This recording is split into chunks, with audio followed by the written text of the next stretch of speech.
Well, boys, this was a much better week in the Premier League than last week. Would you guys agree?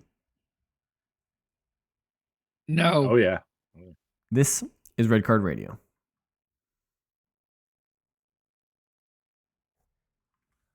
Good morning, good evening, good afternoon, whenever you're listening from. Thanks for tuning in. Red Card Radio is a weekly look at the Premier League from three friends who support different clubs. My name is James. I support Arsenal. With me tonight, that's Brad. He supports Charlotte FC. And down below, that is Sean. He supports the Tottenham Hotspurs. Hello, boys. Good evening. How are you all?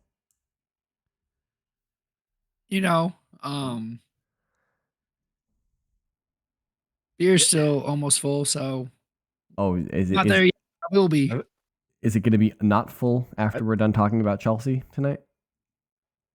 Yeah. I also need to wet my throat so we can yell about the refs in the FA Cup. I think this is just a great week to keep an ever watchful eye on the championship. Interesting. Ooh. Well, I heard two topics here that we'll have to dive into, but before we do that, if you could hit that subscribe button, ring the sub notification bell if you are just stumbling across us. Welcome. We really appreciate you. If you could hit the share button wherever you're getting this, whether it's on YouTube or you're on one of the podcast sites. If you're on one of the podcast sites, follow, 5-star review. All those things really do help us out. What we've got for you guys tonight, we're going to review the happenings of match week 34. We had some games in the Premier League. We also had two FA Cup semifinals that we should probably get into. Some interesting decisions in both those games. But before we do any of that, we have a comment from Jimmy, and it seems to me that Sean's got another championship update for us. So we'll have to be ready for that. Jimmy has a this is a humorous comment. I don't know if it requires too much digestion on our part, but he was, I'm going to paraphrase him a little bit, but he's essentially bringing up the fact when Chelsea were up 4-0 against Everton last week, that everyone was fighting over who was going to take the penalty. But he's seen it commented where when it's a tied game, it's close, Chelsea need a goal to better their circumstances, that the only person who ever steps up is Cole Palmer. So I don't know what you think about that, Brad. You've obviously watched more Chelsea than I have this year. But I will say when Maduka is on the field, he does step up to take or try to take the penalties from Cole Palmer. And it doesn't matter the situation. Even the Manchester one, he was up there trying to take the penalty. Wasn't there a time when Raheem Sterling took some penalties earlier this year? Raheem Sterling took a penalty. Enzo Fernandez took a penalty. Yeah. And then Cole Palmer just started banging them in. So, Sean, just as 10 of them. Just as a quick question, who's the Tottenham penalty taker? We don't need to have one. Okay, just checking. It's Son. If you were being serious, it's Son. If you're not, it doesn't matter. Doesn't matter because we don't get penalties called for us. Yeah, I was not being serious. I knew it was Son. You know who the penalty taker is still Harry Kane, because we haven't had a chance to update the penalty taker since he left. You guys had one, right? One this year? One singular penalty all year. And it was Son that took it. Fair game. All right. Do you want to give us that quick championship rundown before we get into these Premier League? No, results? there wasn't so much a rundown as Leeds got a big boy win. It was the Sheffield win and the Leeds win. So Leeds had a game in hand. They played it yesterday and got the win. So they go back up into the automatic promotion, but Ipswich still have a game in hand because they missed out on playing Coventry when Coventry was in the FA Cup. Got it. So they have the game in hand is with Coventry. And then Sheffield this past weekend getting a win is absolutely huge. This is the first time since like October, maybe even August, that they've been out of the relegation zone. Whoa. So they are not currently being relegated, although they're only 1 point out. So who knows? But that was the only update, is that it's really spicy on both ends of the championship is what I meant. But this is a really interesting weekend to look at the championship. All right.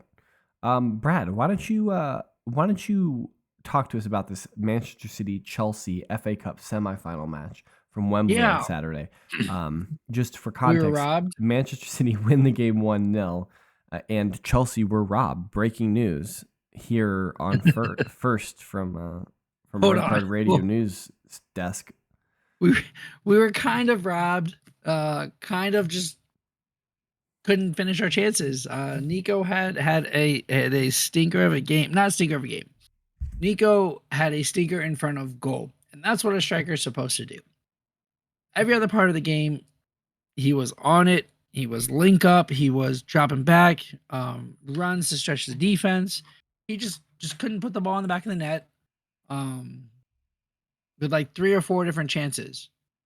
And so, that's upsetting because we like this game was ours. It was in our hands. So And a chaos goal happened. I don't want to go too far in the future because I do want to just deal with the semifinal match. But are you concerned at all about Jackson in that regard because he did the same thing today in the Arsenal match? Yes. He's a 22-year-old kid, so sure. You're chalking it up to that. It's his first season in the Premier League. He's 22 years old. He's got to double-digit goals. Like Chelsea used to not have double-digit goal scorers, and now we have 2. All right, So fair enough. progress. You have 1.5. Okay. Okay. So break down this thought. You said the chaos goal from City, but that also you were robbed. Break that down for me. What are you referring to, Brad? Are we gonna turn this into the PGMOL podcast or It's what? I just want to know because I think so. Unfortunate that we are going to spend a lot of time tonight talking about referees and probably clubs and their relations to referees at this point. You must not have been robbed that much because I didn't hear any motions to file with the courts as we heard in other situations from Todd Bowley. That's true. That's true. So maybe you didn't feel that aggrieved. I did as a club. I did as others did, which maybe we'll allude to a little later in the podcast. So correctly adjudicated foul on the outside of the box. Cole Palmer takes it.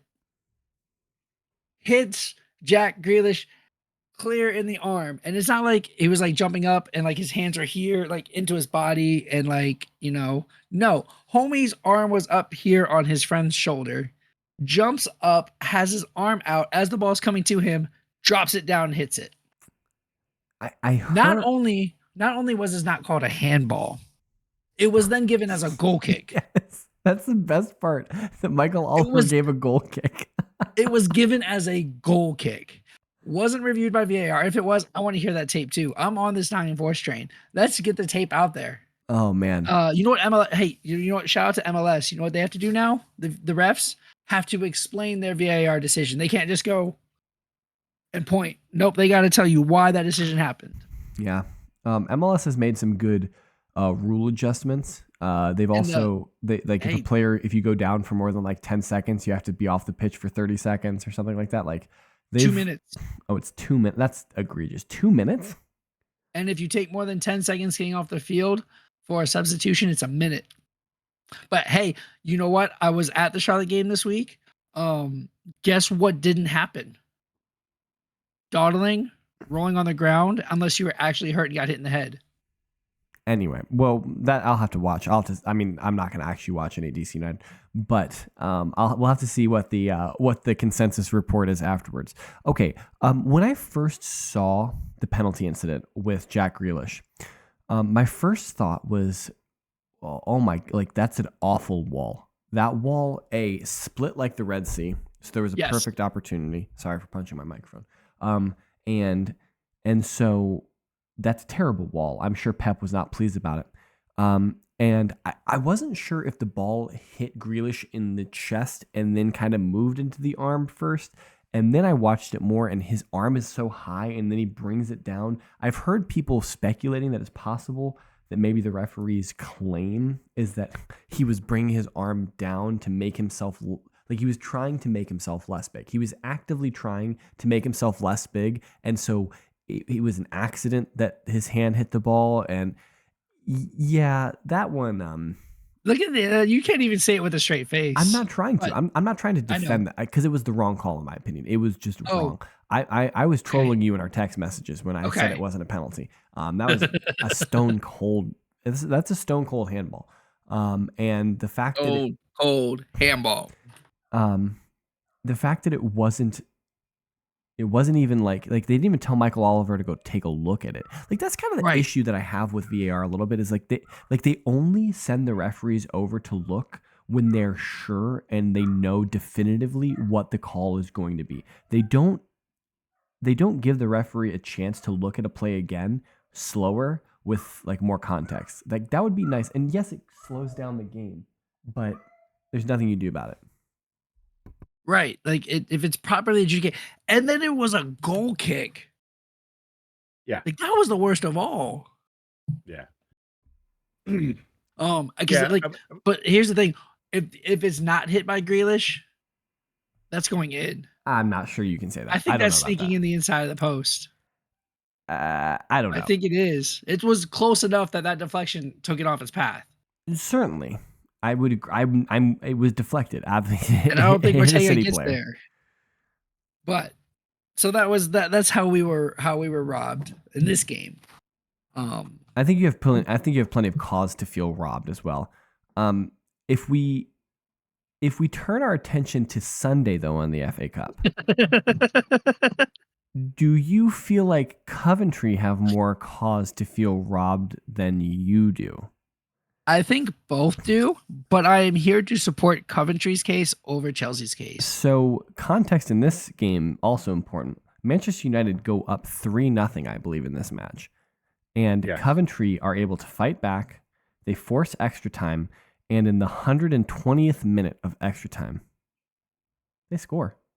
They go up 4-3 against Manchester United in the FA Cup semifinal. They have punched a ticket. To a final against Manchester City. It is pandemonium in the stadium. United supporters are shocked. Coventry supporters are shocked. Erik ten Hag is bald, and it's madness. But you must remember, dear listeners, this is England. And you know who's going to have their say? It's the referees. Manchester United? It's the referees and the ghost of Alex Ferguson past. He is coming back. Here is the 13 minutes of extra time that come from only 30 minutes of play. Yeah, and so VAR looked at this. There was an offside question, and it was ruled. When I looked at the still frame, I said, "Oh, that dude's offside." Yeah, guys, I saw it when they were showing the replays. I was like, "Okay, that guy's offside." And then they draw the lines, and the lines are suspiciously close, like absurdly close. And then, so it's ruled offside. The line is red. If it's red, that means you're offside. Okay, I've been trained by the Premier League and VAR to tell me that if the line is red, you're offside. If it's red, you're dead. Okay, so I just move on with my day. 24 hours later. It took you that long? Well, I'm trying to use Twitter less. Okay. So maybe it was the next day. It wasn't actually 24 hours. The next day, I see some pictures zoomed in on the broadcast of where they've drawn the lines, and the lines have gone over. Like they haven't drawn the lines properly. It looks like, and the United they haven't picked the defender's position properly, and so. The line for offside is going over top of the defender's foot, which would indicate that he's onside. Yes. Because he's at worst even with the player.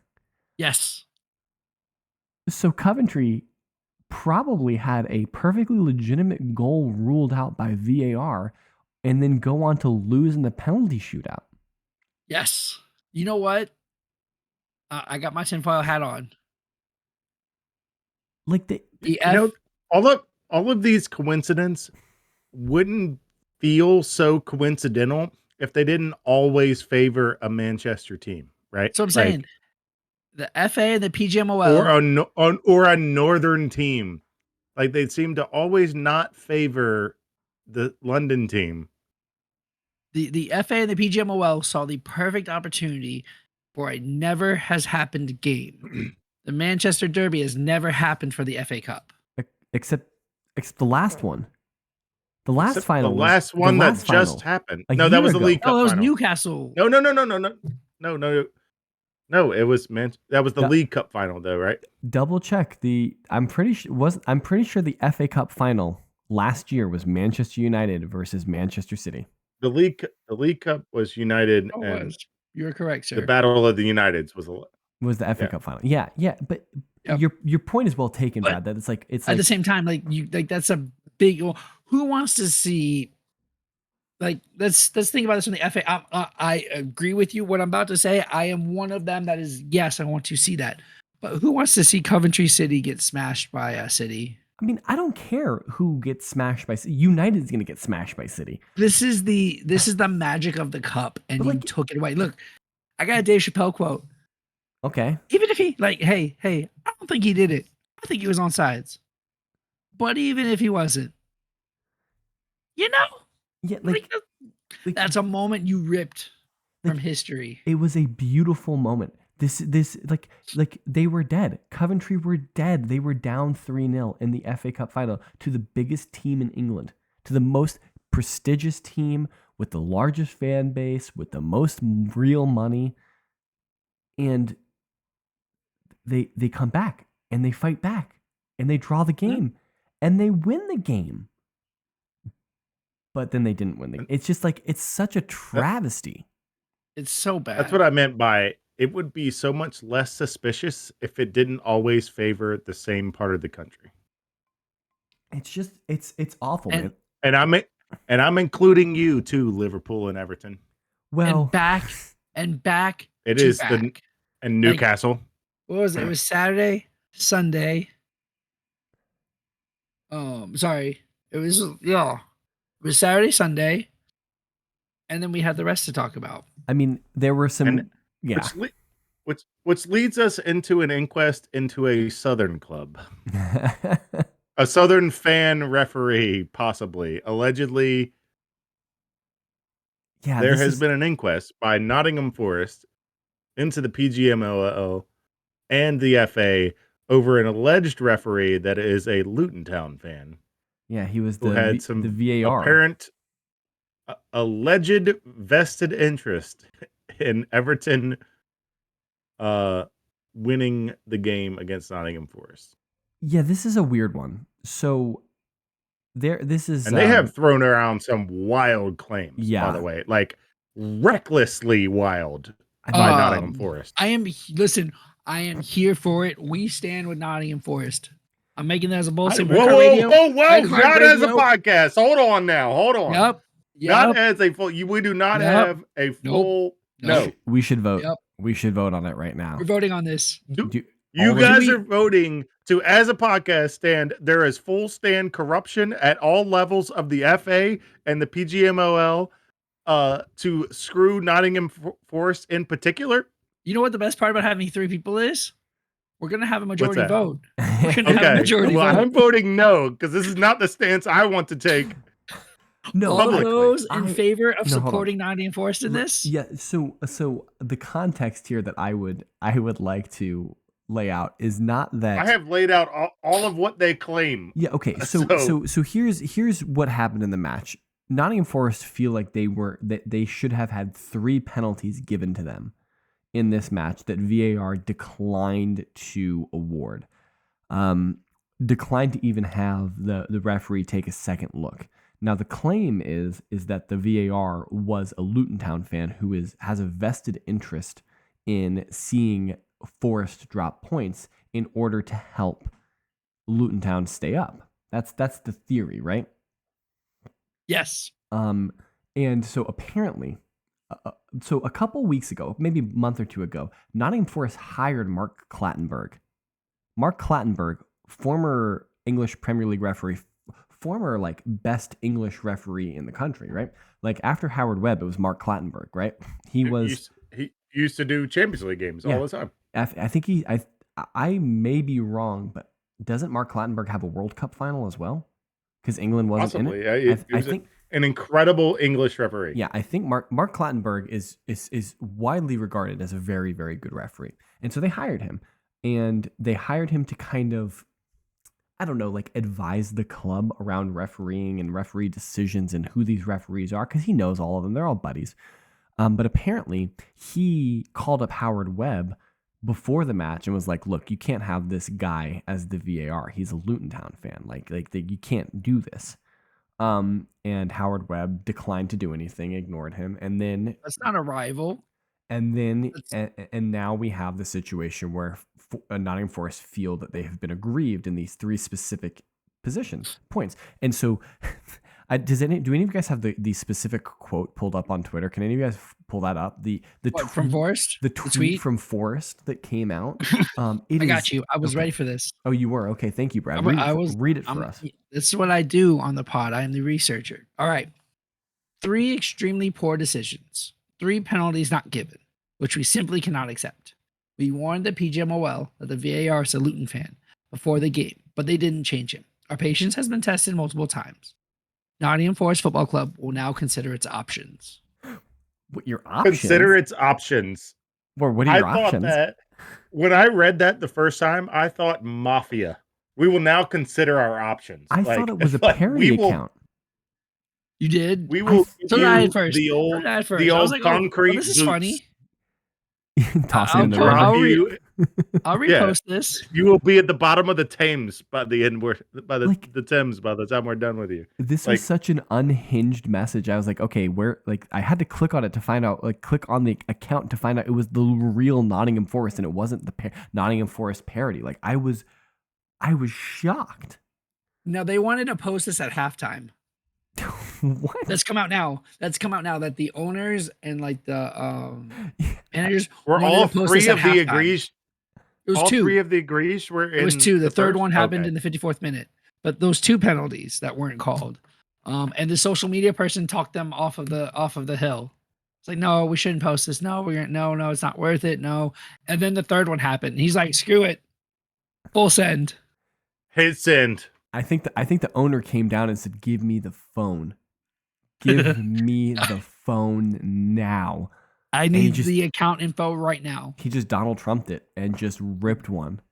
And they've tweeted more since then. Oh, they have. Okay, yeah. Read them. So I have 2 more tweets to read. Quickly. The next day, Nottingham Forest has today submitted a formal request to the PGMOL to release into the public domain audio recordings between officials during yesterday's match against Everton at Goodison Park. The club has requested this be shared for 3 key match incidents: Ashley Young's challenge on Reina, Ashley Young's handball, Ashley Young's challenge on Caleb Hudson-Odoi in the 56th minute. We firmly advocate for the broader football community and sports to have access to the audio and transcript for full transparency, ensuring the integrity of our sport is upheld. This just needs to happen. There needs every game. Release it. Just get ahead of it. And the problem is the referees know that we want this. So they're already policing themselves on, they probably already know what they have to, like, okay, so if they wanted to not give something, right? If they were like, for a sinister reason, for a nefarious reason, if they wanted to not give something, they probably already know the keywords that they have to say to each other. Like, be like, oh, that's not enough. That doesn't amount to enough, or whatever. Like, he's looking for it. He's diving, whatever. He leaves a trailing leg. Like, they probably already know what they say to cover themselves on the audio recording, right? And so it's not like it's not like we it's not like they won't protect themselves. So they're already doing it. It's not like they're like, oh, they're like, oh man, I can't give this. Then they'll tie the game. Like, they're not saying that to each other. And I also don't think that they are nefarious in doing this. I just think they suck at their job. And the problem is that, like, it's going to show that they suck at their job. Well, yeah. All right. So we can break the handball is 100%. His hand's back here. Like, it's nowhere near his body. It hits his hand. Yeah. Saliba got 100% a handball. Saliba had one ruled against him against Chelsea. Chelsea got one in the first game back in the fall. That's how you guys got your penalty against us. Saliba's arm was out. That's just a penalty. It's just a penalty.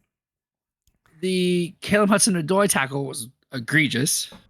It should have been a penalty. The Gio Reyna one has been a 50-50 call. Yeah, it's debatable. So, like, we're right. Like, it's a 50-50 call. If you give it, cool.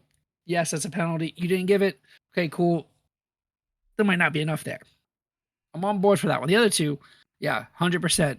So that's 3 out of 4 calls. A Tottenham player got a penalty called on handball for doing this. And hit his like elbow. Unfair. Yeah, he's moving. Shielding his face out of the way. And fair enough. Like it's an unnatural position, and it hit his arm. Okay, I got you. Yeah, I mean it's unfortunate. Yeah, read the last tweet. Read the final. This was 2 hours after the first one. I think this is after like FA and everybody came out with their statements. This is 2 hours after the second one, right? Or after the second one. Yeah. 2 hours after the second one, which is the next day.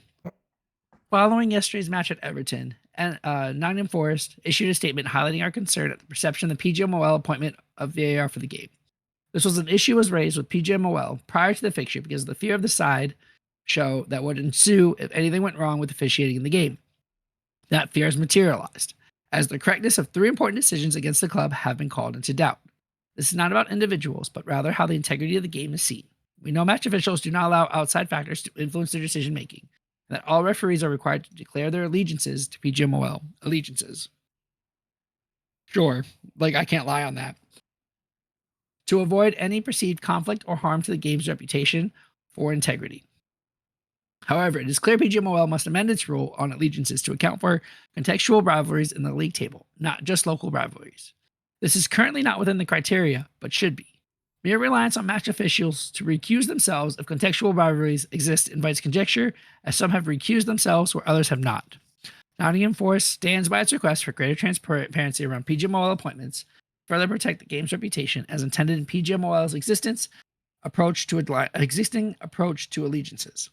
Given the widespread and ongoing concerns, not merely of the fans, players, and managers of this club, but of many others, and the pundits too, over VAR decisions throughout the season, any move which boosts confidence in the system should be properly considered. So somebody with a level head got the Twitter account back.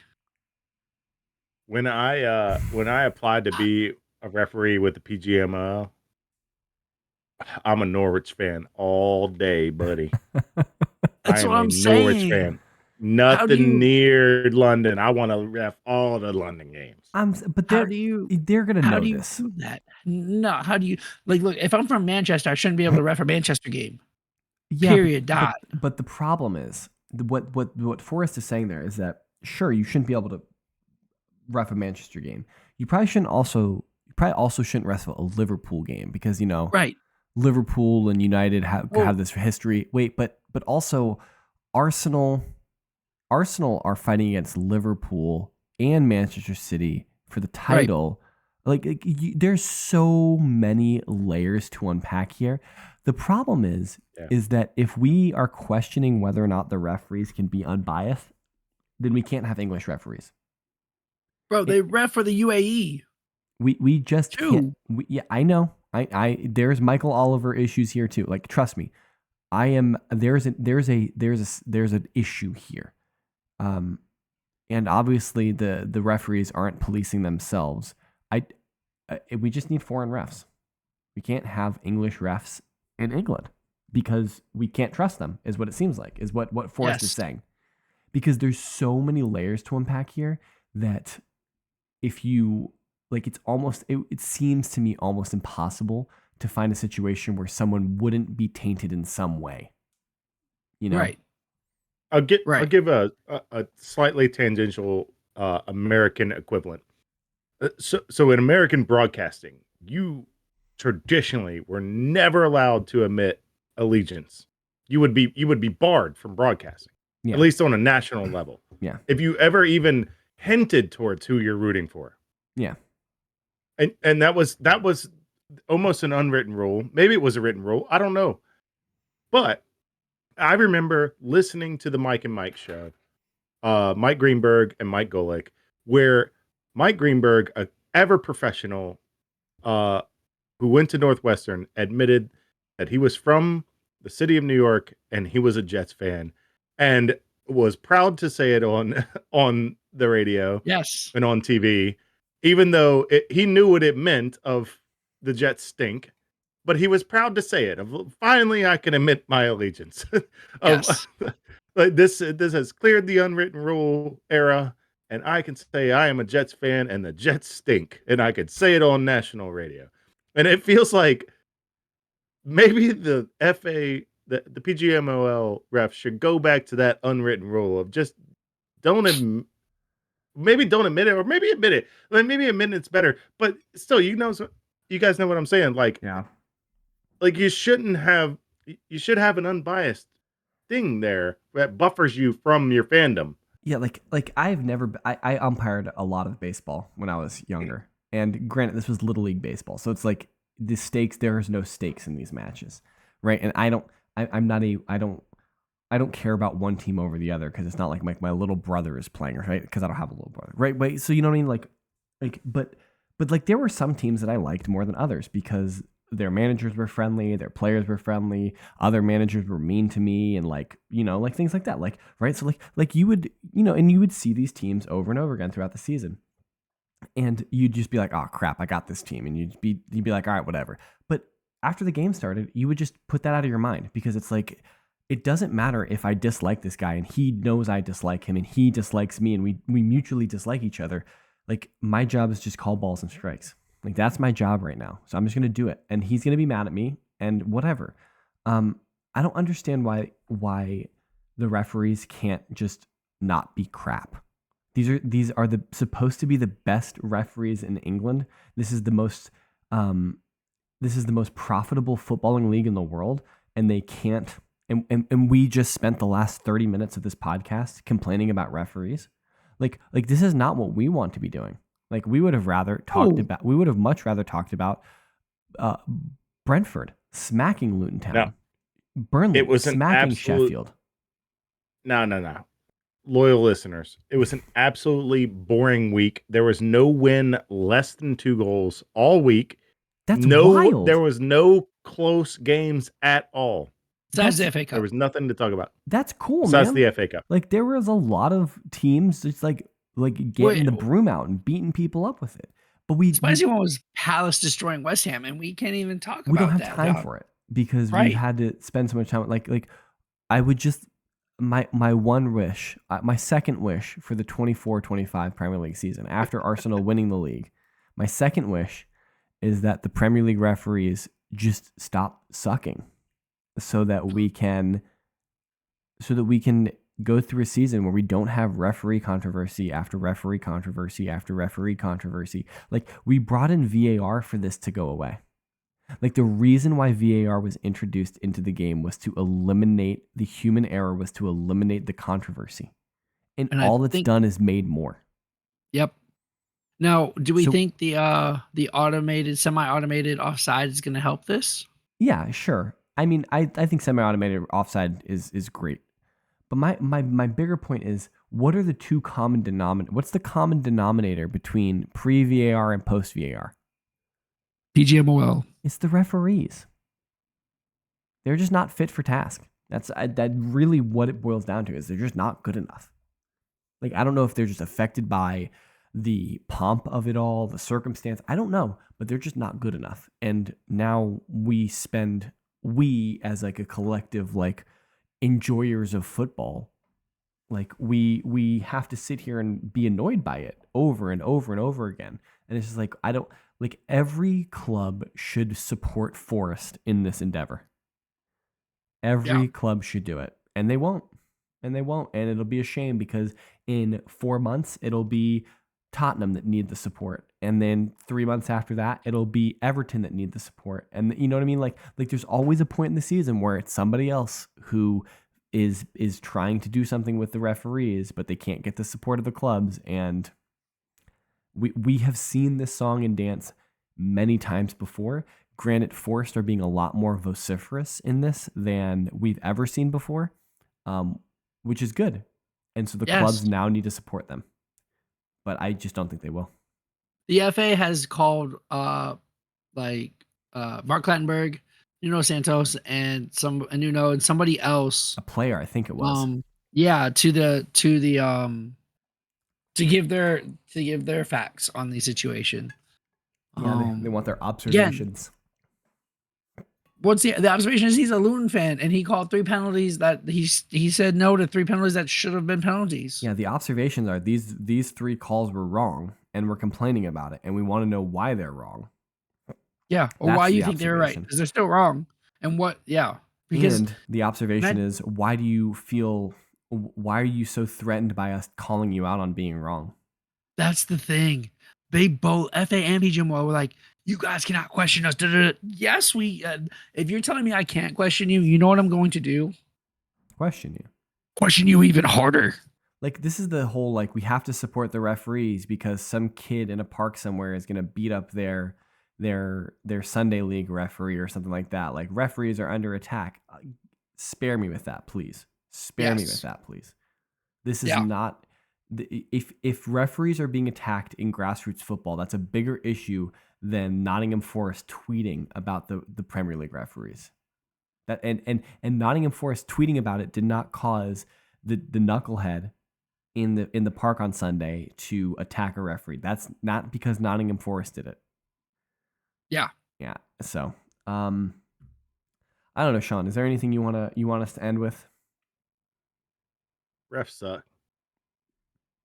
All right. Well, hit us up on Twitter. That guy up top is at KSBradG. Down below is at Whiteheart_Sean. I am at James Tiffany.